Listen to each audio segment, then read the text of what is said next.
เจ้ามีผัวให้เจ้าถิ่นใจเก่าเราให้หน่อยให้เจ้ายายไพเราให้ใหญ่เจ้ายายคุณเมื่อมงคลของเจ้านางแก้วหมอเก่าแล้วสัมผัสถึงถวายพรเป็นคำสอนพระอินทร์สังโลกเจ้าหากมีโศกแล้วให้เจ้าคอยเพียรเอาว่ามาเยอะควันฝันผัวชาวันตุเต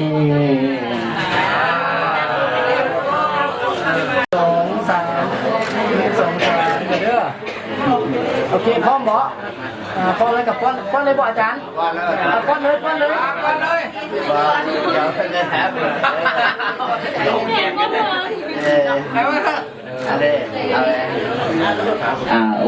มูมามูลมามหามูลบางมูลลังกุตุสัพพมเพียงนี่แม่นมือสั้นวัดสอบมือประกอบงานดีเพิ่นปลูกใหม่เป็นร่มกวาดีมือดีวันนี้เพิ่นปลูกบงสงให้เป็นเรากวาดีมือดีวันนี้เพิ่นปลูกบงเกลือเจ้าเป็นปลูกขัวเมียกวาดีมือดีวันนี้ขั้นแรกจะดีเมื่อหลายเจ้าเจ้าเป็นปลูกกันคือดังหลักทัวเป็นขัวเมียกันคือดังเอี่ยมยาได้ห่างกันยากจะเป็นเขาเกี่ยวเมียเถิดเธอเดียวไม่เดียวขัวหางเมียนี่มาเยอะคนเลยจะมาผันกันเป็นดังเสือเพื่อให้จะมาเพื่อกันเป็นดังเสือสายจะได้ห่างกันยามมีลูกยิ่งจะได้เลี้ยงร้ายมีลูกไส้จะได้เลี้ยงง่ายจะนุ่งทันใจที่แก้วเวรนุ่งคำมูมามุนมามุลาผู้ตื่นสะโฮมเพียงหยกเรือทำทายโชคเจ้าแล้วสัมปติแถมมาคือดังสมุทาลำคุมพันหนุนสนีเยี่ยมซ้อนให้จะยืนย่ามันนั้นก็เถิดสุสิบังขอถอนยาได้คาขันหางเป็นหมายสองมาเยอะก่อนหัวเจ้านี่ขิงในปังก่อนอย่าได้ไปอยู่สอดเชิญสู่ชีหวังให้เจ้าขึ้นมาหอบสถานทองที่อยู่ขอให้รู้ละใจเงินคำแก้วสุภการ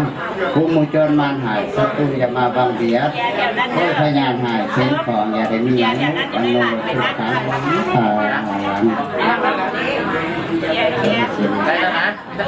ภะวะโตอะระหะโตสัมมาสัมพุทธัสสะนะโมตัสสะภะวะโตอะระหะโตสัมมาสัมพุทธัสสะนะโมตัสสะภะวะโตอะระหะโตสัมมาสัมพุทธัสสะนะโมตัสสะภะวะโตวัฏทางพุทธกรรมหน้ามันนี่แม่น้ำศักดิ์สิทธิ์กุจักสิทธิ์ใส่ผัวเมียหน่อยแต่งงานกันไก่มีอายุยืนดอกกันเถามีลูกเต่าล้วนแต่ผู้ดีจะได้เป็นเศรษฐีมีมั้งยุทธางนำกินนางทานมีลูกยิ่งจะได้เลี้ยงง่ายมีลูกไส้จะได้เลี้ยงง่ายจะยุทานใจจะแก่แหวนเงินค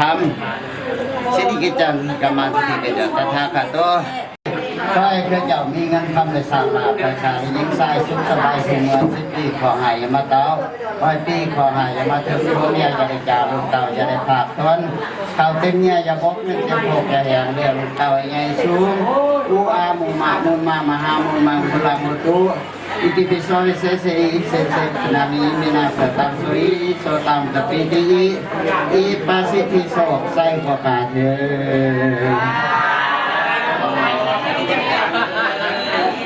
มาบ้านแล้วมีคันท่าอะไรพระตองรองใหม่น้ำมามีทั้งเทลาและเมียงหมาสู่เจ้าหาแต่งเป็นขันสมามาขอสมบัติสมาพ่อแม่เจ้าโคตรลุงตาจงอโหสิกรรมนำเสียยังโทษยายเป็นประโยชน์ต่อของในวตาสงสารขอให้ลูกหลานได้ถึงความสุขเป็นที่แล้วหาเพียงตีนให้ขึ้นเพียงตาหาเพียงตาให้ขึ้นเพียงเก่าให้ลูกหลานได้เป็นเจ้านางกองสมบัติอายุวันโนสุขังภาลังบาเดแล้ว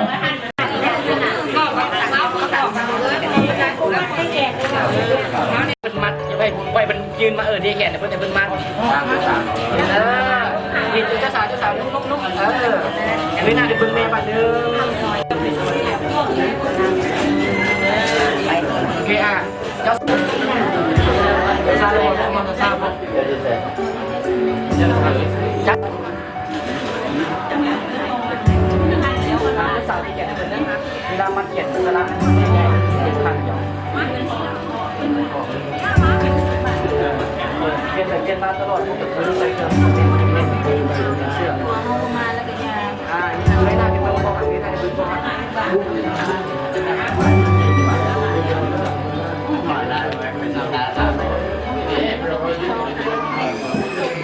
สาวมาเพื่อนก้มลงเอาอะไรนะก้มลงก้มกันนะสองคนนี้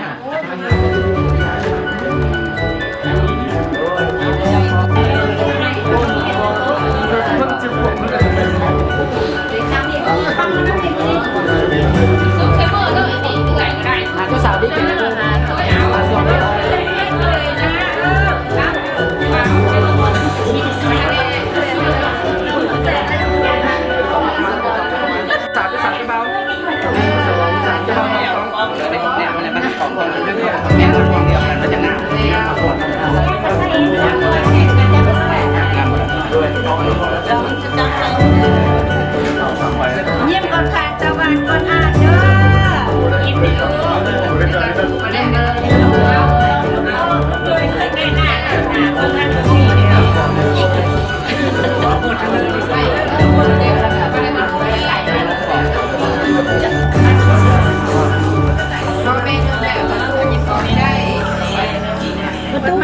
มันแล้วก็ที่คนแน่เป็นยังแม่ด้วยบุญก็ได้ทุกวันแม่บอกชุดอยู่นั่นแหละผ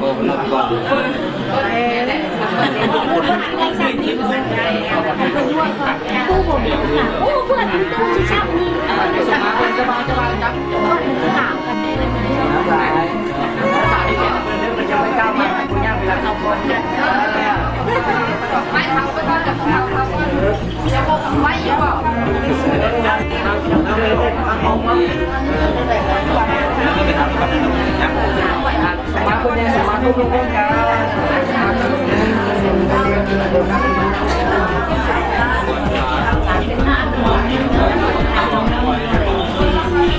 ป้าปินาเป็นเสียงตัวปินามาเพิ่นก้มลงพร้อมกันเด้อเวลาส่งมาน่ะเฮ้ยเมียจะขอบอกกันเลย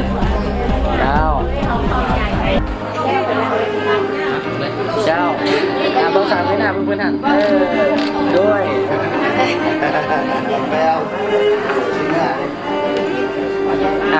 ส่งมาป้องคนละอ่านรถคนละอ่านจับคนละป้องกันรถก้มลงป้องกันยังมีหลังเข้ามา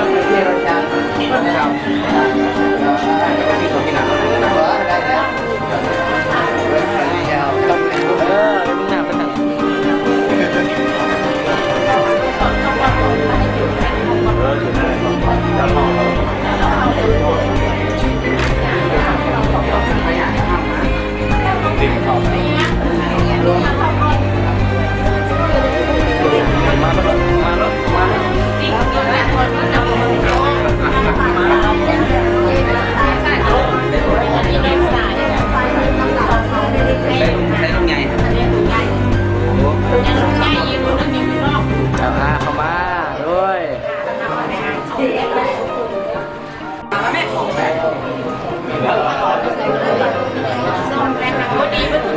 จะสาวดีแค่ไหนสันแหละสุมามาแน่ก็มาดูมาสุมาก่อนน้ำล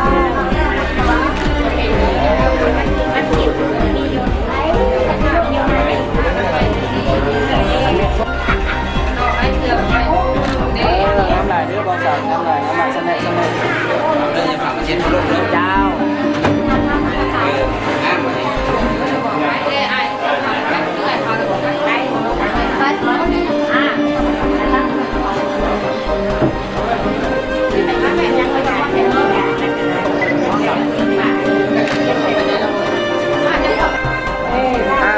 1 2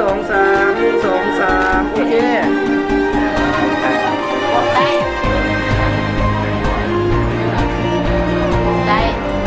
เราสั่งวินาทีเนาะเสร็จเลย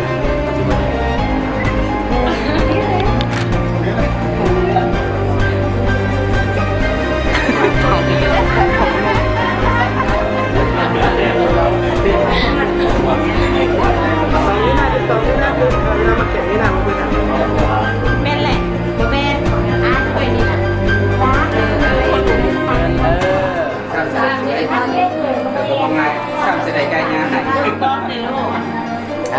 เซนเนี่ย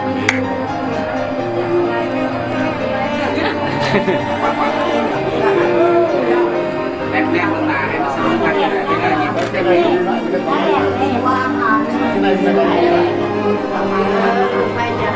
สมาเพิ่นก้มลง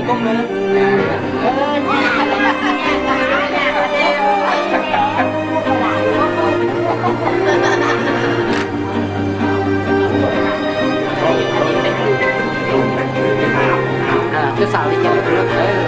ไม่น่าเป็นเลยน้องไม่น่าเป็นแข่งเขา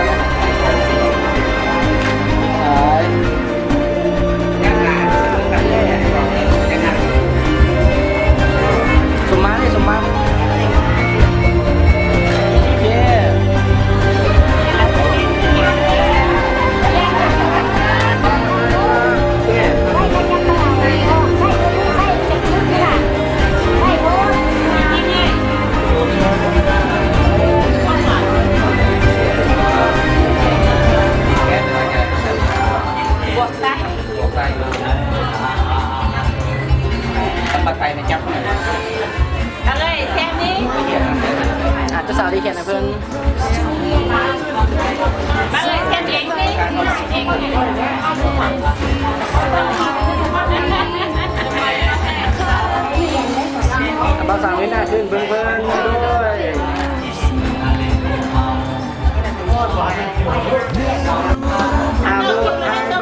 กลัวใช่ไหมอ่ะ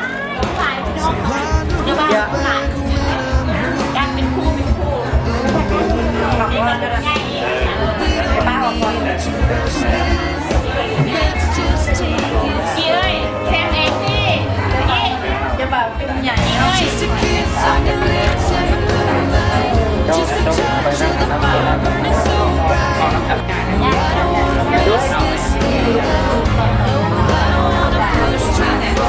จะสั่งดีกันนะส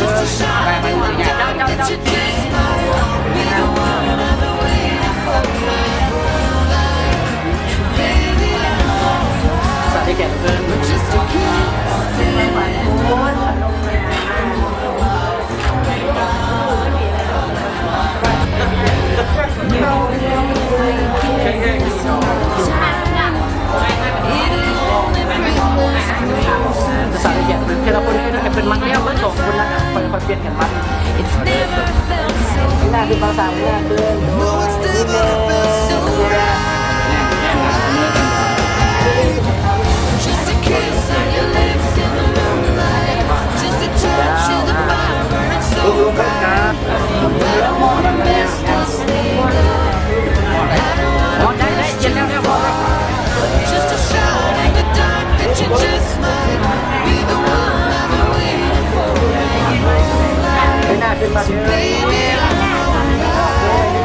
Just a kiss, no, I don't wanna say goodnight. No, it's time should be in my dream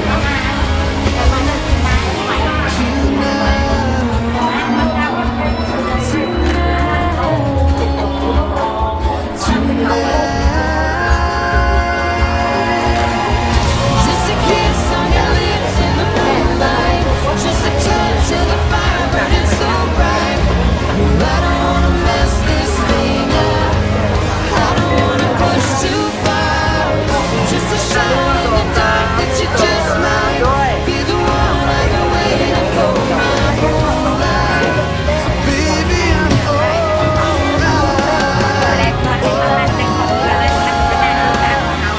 let's do this right. Just a kiss.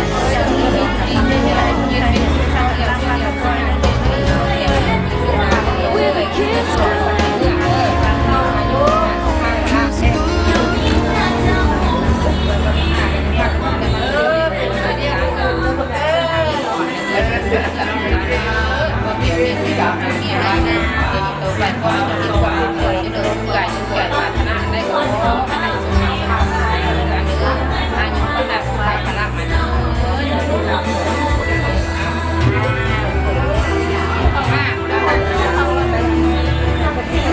Tăng nó còn các bạn hãy về con các bạn sao đi kèn với cái sao cái nào tình tò thôi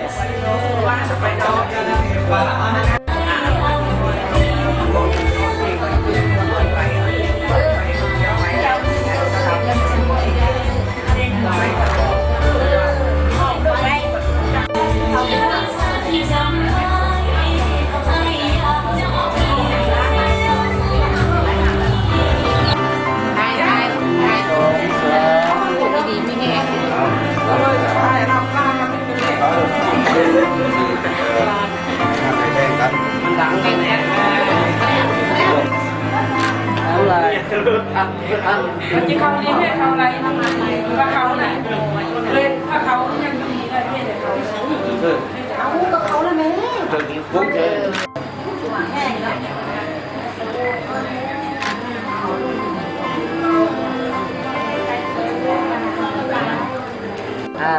2 3ด้วย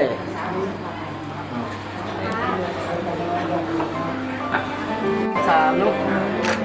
โอเค ไปแพงกันเยอะมันติดปากไปกันกันเขาเป็นแก้วแล้ว ถ้าจองเลย 1 2 2 2โอเค กัน1 2เลยเนาะ